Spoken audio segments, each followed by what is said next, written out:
Hey guys, welcome back. I'm glad you're here. So I've had a few people reach out to me and ask how much money this truck actually cost. Well, today you're going to find out.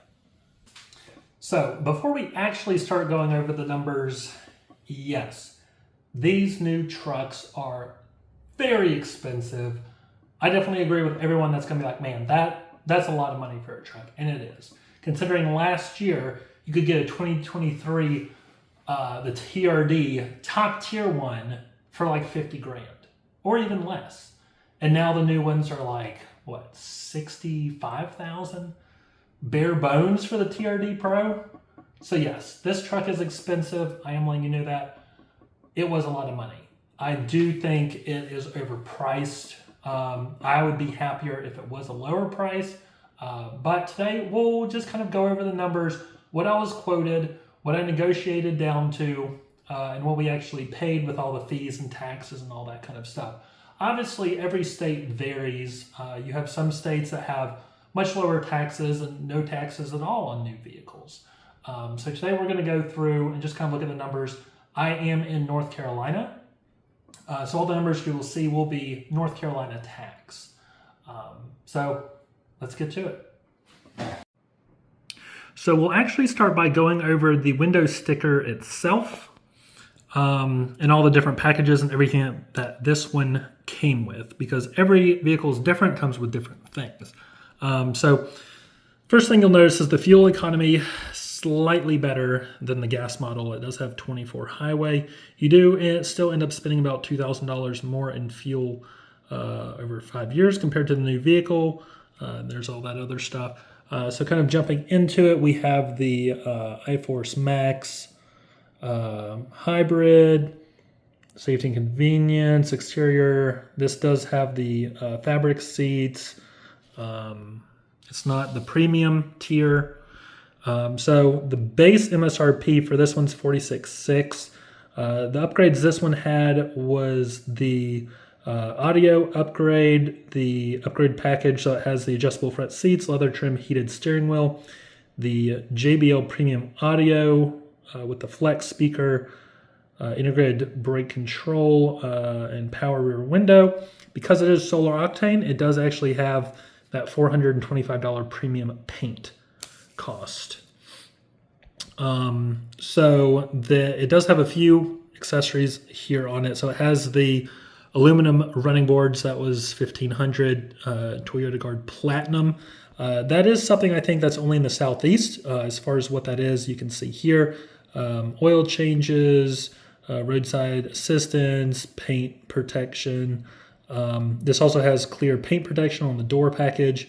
It has the black tipped exhaust, the black Tacoma tailgate inserts, as well as the ball mount and trailer ball. So with everything that came on here, you're looking at the total MSRP of $56,444. That is the total MSRP. I did buy this at Classic Toyota of Henderson. That is in Henderson, North Carolina. So the total MSRP for this truck was $56,444. Now, for the fun part, what I actually paid.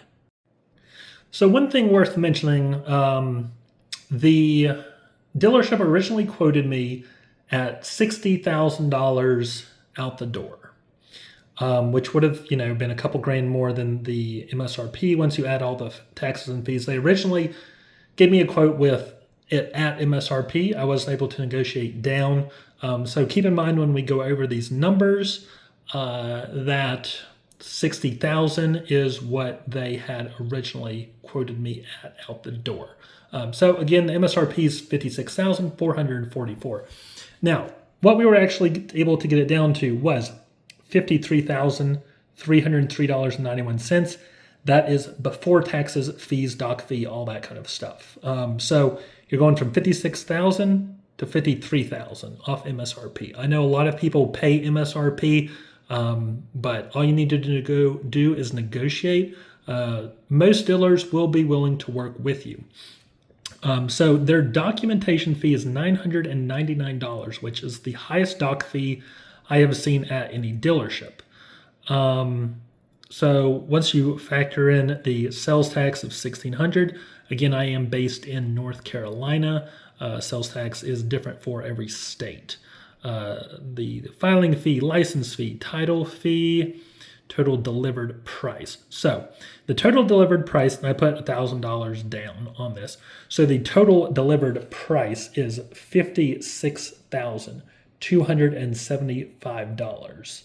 That is the out the door price. So that does come down to $3,140.09 off MSRP. That was the total price difference that I was able to negotiate off before taxes and fees and all that stuff. That is the $56,444 minus this number, which is the $53,303.91. So I was able to get $3,140.09 off MSRP. Not saying this is the deal of a century or if it's even a good deal at all. I'm just simply stating this is what I was able to get off the price. So the outdoor price was $56,275. That is what I paid for this vehicle. So, with all things said and done, I think I got a decent deal. I know I was negotiating with multiple dealers. Some had lower dock fees, but they weren't willing to budge off MSRP. Luckily, I found a dealership that was about 3 hours away from where I lived. So I took a road trip there to pick it up. It all worked out. One thing to note is this was with a cash price. This vehicle was paid in cash. I did not finance it. I looked at financing it because I would rather have kept a lot of that money because $56,000 is a lot. I would like to keep some of that, but when I looked at the interest rates, they were fairly high, and to me it didn't make sense. The interest rate that I'd be charging wasn't near as high as the interest rate that I was getting on the money that I had saved. So I did end up paying cash with it. Typically, if you finance, you may be able to get a slightly better price, just because dealerships, depending on if you finance through them, some dealerships make money off of finance deals. So if you finance, in the past, I've been able to get more money off when I finance versus when I've just paid cash, because the dealership doesn't get a kickback on who I use to finance if I pay solely in cash. So that's all I got today. That is the total price, $56,000, which was about $100 off the true MSRP once you factor in taxes and fees, dock fee, and all that kind of stuff. So it did work out. I'm super happy. I do think that is a lot of money. I personally think that Tacomas are overpriced. They are great products. I love mine so far. No issues whatsoever. But the pricing is stiff. But overall, is it worth it? Yeah, I think it is. But you're going to pay for it. Needless to say. So, as always, thanks for watching, and I'll see you in the next one.